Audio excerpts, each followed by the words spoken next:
देवशयनी एकादशी के दिन जगत के पालनकर्ता भगवान विष्णु 4 महीनों के लिए निद्रा अवस्था में चले जाते हैं। इन 4 महीनों की अवधि को चातुर्मास के नाम से भी जाना जाता है।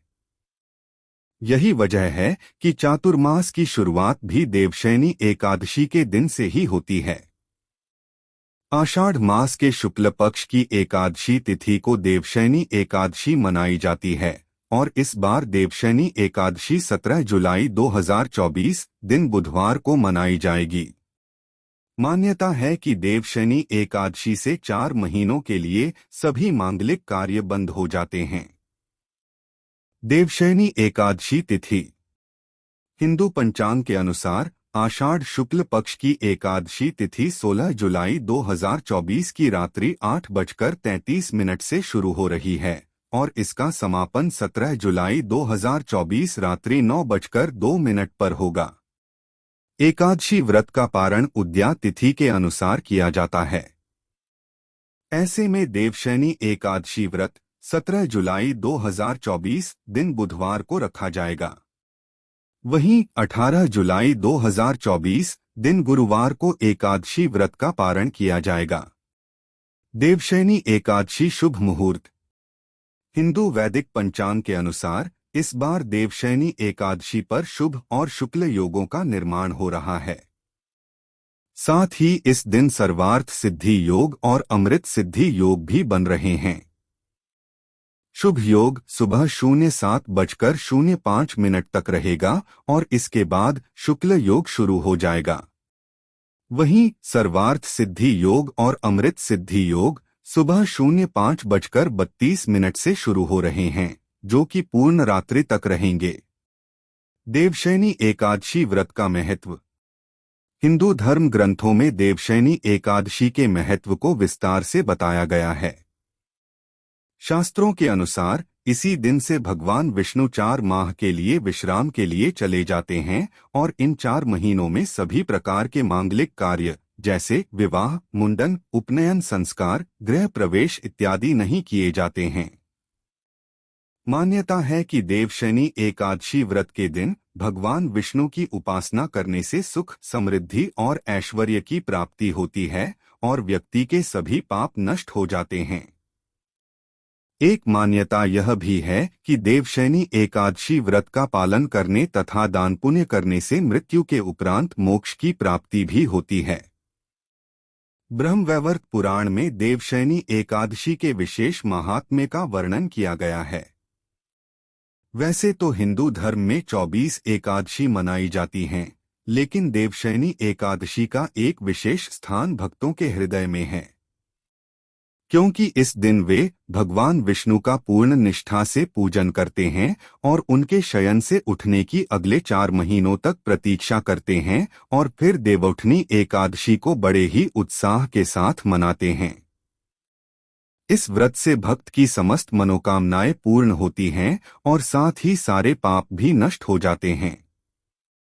माना जाता है कि यदि व्रती चातुर्मास का पालन विधिपूर्वक करे तो उसे महाफल की प्राप्ति भी हो सकती है। देवशयनी एकादशी व्रत कथा ब्रह्मा वैवर्त पुराण में देवशयनी एकादशी के विशेष महात्म्य का वर्णन किया गया है। इस व्रत से प्राणी की समस्त मनोकामनाएं पूर्ण होती हैं। यह एकादशी आषाढ़ मास के कृष्ण पक्ष की एकादशी, जिसे योगिनी एकादशी कहते हैं, के बाद आती है। आषाढ़ मास के शुक्ल पक्ष की एकादशी को ही देवशयनी एकादशी कहा जाता है। इसी एकादशी से चातुर्मास का आरंभ माना जाता है। इस अवधि में कोई भी शुभ कार्य जैसे विवाह आदि नहीं किया जाता। मान्यता है कि इस दिन से भगवान श्री हरि विष्णु क्षीरसागर में शयन करते हैं और फिर 4 माह बाद उन्हें उठाया जाता है। उस दिन को देवोत्थानी एकादशी कहा जाता है। इस बीच के अंतराल को ही चातुर्मास कहा गया है। देवशयनी एकादशी को देव देवशनी, महा एकादशी, थोली एकादशी, तेलुगु, हरि देवशयनी, पद्मनाभा शयनी तथा प्रबोधनी एकादशी भी कहा जाता है। देवशयनी एकादशी व्रत कथा धर्मराज युधिष्ठिर ने कहा, हे केशव, आषाढ़ शुक्ल एकादशी का क्या नाम है? इस व्रत के करने की विधि क्या है और किस देवता का पूजन किया जाता है? श्री कृष्ण कहने लगे कि हे युधिष्ठिर, जिस कथा को ब्रह्मा जी ने नारद जी से कहा था वही मैं तुमसे कहता हूँ। एक बार देवऋषि नारद जी ने ब्रह्मा जी से इस एकादशी के विषय में जानने की उत्सुकता प्रकट की। तब ब्रह्मा जी ने उन्हें बताया, सतयुग में मांधाता नामक एक चक्रवर्ती सम्राट राज्य करते थे। उनके राज्य में प्रजा बहुत सुखी थी, किंतु भविष्य में क्या हो जाए यह कोई नहीं जानता। अतः वे भी इस बात से अनभिज्ञ थे कि उनके राज्य में शीघ्र ही भयंकर अकाल पड़ने वाला है। उनके राज्य में पूरे 3 वर्ष तक वर्षा न होने के कारण भयंकर अकाल पड़ा। इस अकाल से चारों ओर त्राहित्राही मच गई। धर्म पक्ष के यज्ञ, हवन, पिंडदान, कथाव्रत आदि में कमी हो गई। जब मुसीबत पड़ी हो तो धार्मिक कार्यों में प्राणी की रुचि कहाँ रह जाती है। प्रजा ने राजा के पास जाकर अपनी वेदना की दुहाई दी। राजा तो इस स्थिति को लेकर पहले से ही दुखी थे। वे सोचने लगे कि आखिर मैंने ऐसा कौन सा पाप कर्म किया है जिसका दंड मुझे इस रूप में मिल रहा है। फिर इस कष्ट से मुक्ति पाने का कोई साधन करने के उद्देश्य से राजा सेना को लेकर जंगल की ओर चल दिए। वहां विचरण करते करते एक दिन वे ब्रह्मा जी के पुत्र अंगिरा ऋषि के आश्रम में पहुंचे और उन्हें साष्टांग प्रणाम किया। ऋषिवर ने आशीर्वचनोपरांत कुशल क्षेम पूछा। फिर जंगल में विचरने व अपने आश्रम में आने का प्रयोजन जानना चाहा। तब राजा ने हाथ जोड़कर कहा, महात्मन, सभी प्रकार से धर्म का पालन करता हुआ भी मैं अपने राज्य में दुर्भिक्ष का दृश्य देख रहा हूँ। आखिर किस कारण से ऐसा हो रहा है, कृपया इसका समाधान करें। यह सुनकर महर्षि अंगिरा ने कहा, हे राजन, सब युगों से उत्तम यह सतयुग है। इसमें छोटे से पाप का भी बड़ा भयंकर दंड मिलता है। इसमें धर्म अपने चारों चरणों में व्याप्त रहता है। ब्राह्मण के अतिरिक्त किसी अन्य जाति को तप करने का अधिकार नहीं है, जबकि आपके राज्य में एक शूद्र तपस्या कर रहा है। यही कारण है कि आपके राज्य में वर्षा नहीं हो रही है। जब तक वह काल को प्राप्त नहीं होगा तब तक यह दुर्भिक्ष शांत नहीं होगा। दुर्भिक्ष की शांति उसे मारने से ही संभव है। किंतु राजा का हृदय एक नरपराध शूद्र तपस्वी का शमन करने को तैयार नहीं हुआ। उन्होंने कहा, हे देव, मैं उस निरपराध को मार दूं, यह बात मेरा मन स्वीकार नहीं कर रहा है। कृपा करके आप कोई और उपाय बताएं। महर्षि अंगिरा ने बताया, आषाढ़ माह के शुक्ल पक्ष की एकादशी का व्रत करें। इस व्रत के प्रभाव से अवश्य ही वर्षा होगी। राजा अपने राज्य की राजधानी लौट आए और चारों वर्णों सहित पद्मा एकादशी का विधिपूर्वक व्रत किया। व्रत के प्रभाव से उनके राज्य में मूसलधार वर्षा हुई और पूरा राज्य धनधान्य से परिपूर्ण हो गया। ब्रह्मा वैवर्त पुराण में देवशयनी एकादशी के विशेष महात्म्य का वर्णन किया गया है। इस व्रत से प्राणी की समस्त मनोकामनाएं पूर्ण होती हैं। सभी एकादशी है बहुत खास। एकादशी की ये 15 बातें आपको जरूर जानना चाहिए। व्रत से संकल्प और आत्मविश्वास बढ़ता है। देवताओं की कृपा बरसने लगती है और जीवन के सारे दुख और संताप कट जाते हैं। तब आपका भविष्य उज्ज्वल हो जाता है। ऐसे कौन से 26 व्रत है जो सभी पापों को नष्ट कर संकटों को खत्म कर देते हैं और व्यक्ति को निरोगी काया, पारिवारिक सुख और धन समृद्धि देते हैं? शास्त्रों को पढ़ने के बाद पता चलता है कि ऐसे व्रत कुल 26 होते हैं जिन्हें एकादशी का व्रत कहा गया है। एक माह में 2 एकादशियां होती है, अर्थात आपको माह में बस 2 बार और वर्ष के 365 दिनों में मात्र 24 बार ही नियमपूर्वक एकादशी व्रत रखना है। हालांकि प्रत्येक तीसरे वर्ष अधिक मास होने से 2 एकादशियां जुड़कर ये कुल 26 होती है। दो पुराणों के अनुसार जो व्यक्ति एकादशी करता रहता है वह जीवन में कभी भी संकटों से नहीं घिरता और उनके जीवन में धन और समृद्धि बनी रहती है। 3 चैत्र माह में कामदा और वरुथिनी एकादशी होती है।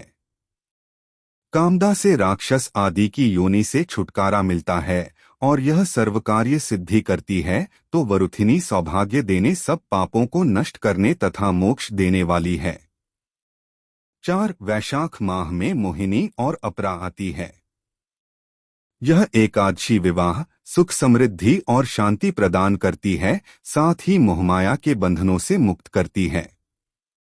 अपरा एकादशी व्रत से मनुष्य को अपार खुशियों की प्राप्ति होती है तथा समस्त पापों से मुक्ति मिलती है।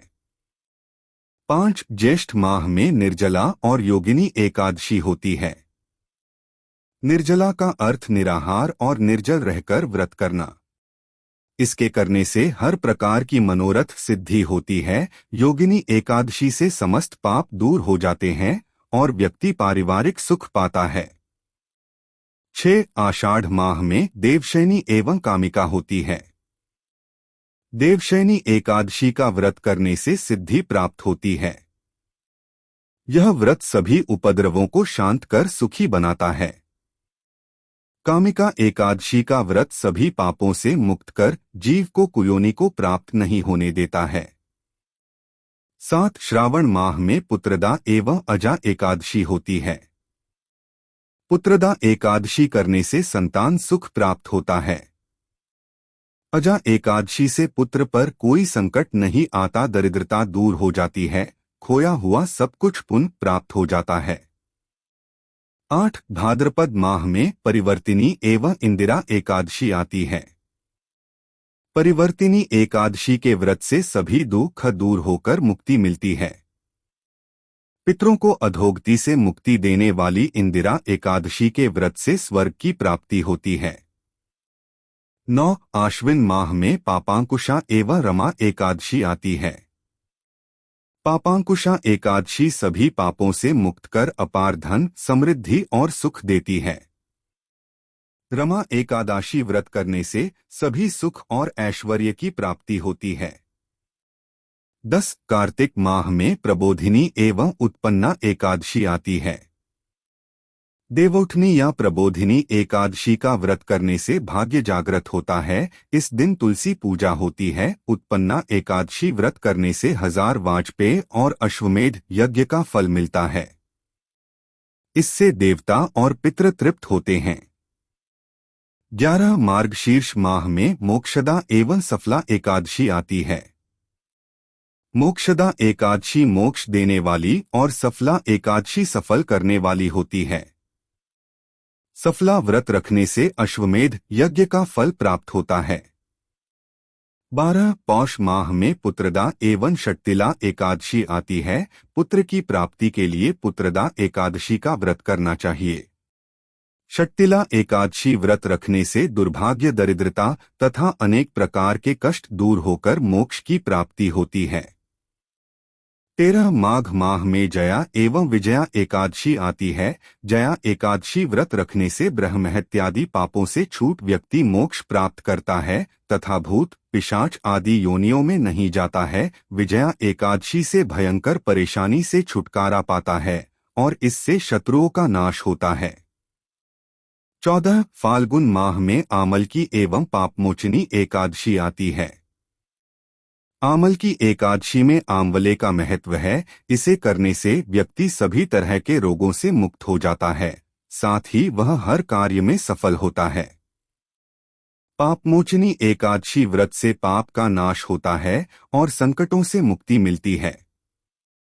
15 अधिक मास माह में पद्मिनी, कमला एवं परमा एकादशी आती है। पद्मिनी एकादशी का व्रत सभी तरह की मनोकामनाओं को पूर्ण करता है, साथ ही यह पुत्र, कीर्ति और मोक्ष देने वाला है।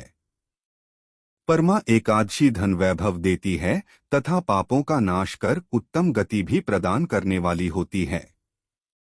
विष्णु देवाय नमः। नमो भगवते वासुदेवाय नमः।